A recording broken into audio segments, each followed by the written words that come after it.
ka sa akin. Lumayas ka, kakalpukan kita nang gigigil na ako sa'yo. Chill ka lang. I'm just joking.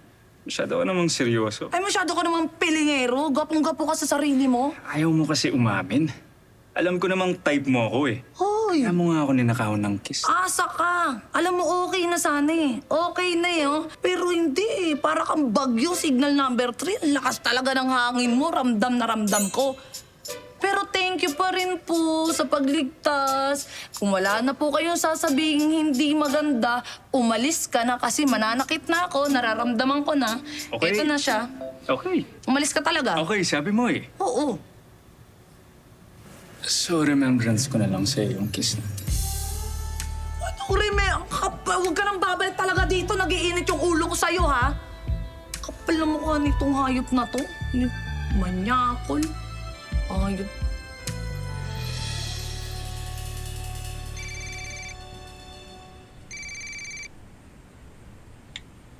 Hello, Jemalu. O, napatawag ka? Ha? Sigit? O, sige. Pupunta na kami dyan.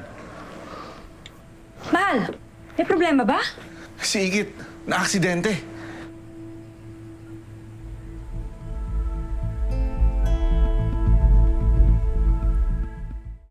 Kumusta, Iha? Naiaangat mo ba? Opo. Okay. Medyo parang bugbog lang po siguro. Okay, good. Good sign yan, naiaangat mo. Ako wala. Ay, sorry. Nakalimutan ko, Pete. Sorry. Miss, ipinasok dito yung anak ko. Pangalan Marikit Karingal. Tay! Tay! Bing! Ninong! Ano nangyari sa'yo? Pinag-alala mo ako masyado. Masakta ka ba? Ano mo dito? Huwag na po kayo mag-worry. Wala naman po siyang concussion and fracture. Bukod po sa konting galos, okay na po siya. Maraming salamat, Dok. Salamat. Okay po. Una na po ako. Thank you. Anak. Sorry ha. Alam kong marami tayong hindi pagkakasunduan itong nakaraan. Sorry kung ipadala ako sa tampuhan natin. Pero gusto kong malaman mo na kahit maraming tayong pinagdadaanan, mahal na mahal kita. At di ko kakayanin na mawala ka sa akin, anak.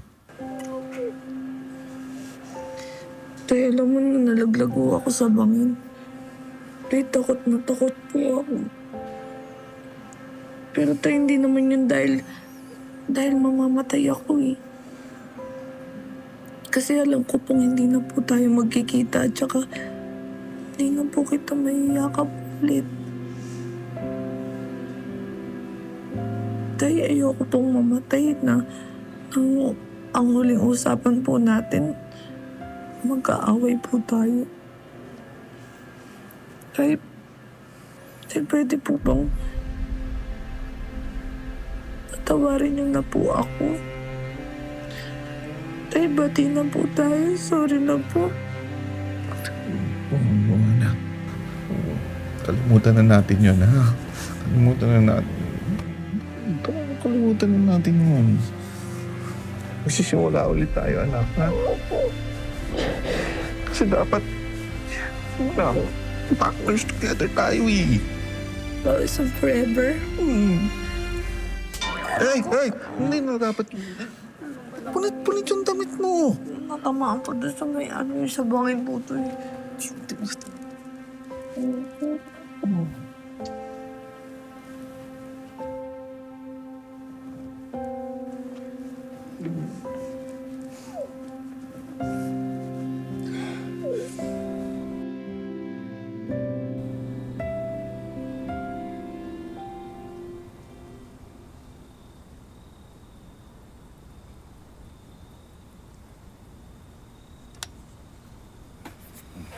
Dahan-dahan. Sandali, anak. Angela, pwede ba tayo mag-usap-usap sandali?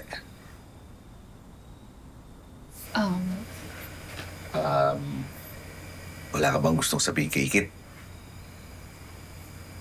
I don't understand po, Tito. What do you mean? Kasi nasabi na sa akin ni Gemma Lu yung buong pangyayari. At nasabi rin niya sa akin na kaya nadisgrasya si Ikit dahil sinasaway kanya dun sa delikatong parte ng bundok. Kaya sa tingin ko baka naman pwede kang humingi ng sorry kay Ikit. At siguro magpasalamat na rin. Dahil kung di dahil sa kanya, baka ikaw yung nalagay sa pahamak. Tama ang titugani mo, Iha. You should apologize to Ikit. And you should also be thankful for looking after your safety. I'm sorry, Ikit. Hindi ko sinasadya. At thank you sa concern. Sana ito na ang huling beses na kayo kakabangga. Tapusin na natin itong mga hindi pagkakaunawaan. Baka pwedeng subukan naman natin maging isang pamilya. Alam kong marami pang kailangan i-adjust. Pero bakit hindi? Subukan natin. Ano palagay niyo? Of course, mahal. Yun din naman yung gusto ko. Yung one happy family tayo.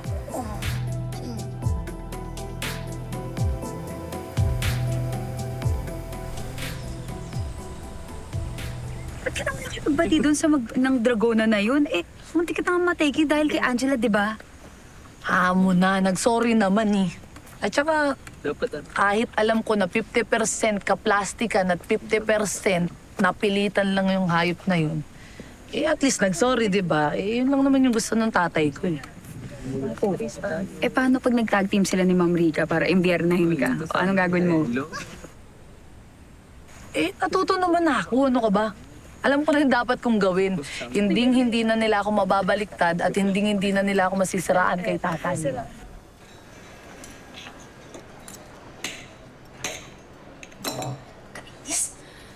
Why did you force me to say sorry to Ikit last night? I had no choice. Hindi ko pwedeng kontrahin si Gani. Hindi ako pwedeng mag-take ng sides. I had to be fair. Baka magduda si Gani na totoo yung mga sinusumbong sa kanya ni Ikit. Nasalbahi ako sa kanya. I'm sure feeling wagi na naman yan si Ikit dahil kinampihan siya ng tatay niya. You know how I hate losing to her. Kasalanan mo rin kasi. Kung hindi na aksidente si Ikit dahil sa kagagawan mo, di sana masama pa rin ang samahan nila. Di hindi bida si Ikit. Malay ko ba mag-backfire sa atin yun, ha? At saka, why are you nagging me? Dapat nga kino-comfort mo ako, hindi yung ako yung sinisisi mo. Ba't hindi ako magagalit? I was so close to convincing Gani to sell his land. If we sell that land, di masutuloy ang resort project. Ay, ganyan dapat, Beshi. Huwag kang magpapakabog. Pag inaapi ka nila, dapat labanan mo. Pakita mo sa kanila na hindi ka lang pang turista, pang sports pa. Yan, diba? Tama. Alam mo, magiging human CCTV na nga ako eh, kasi lahat ng kilos nila babantayan ko.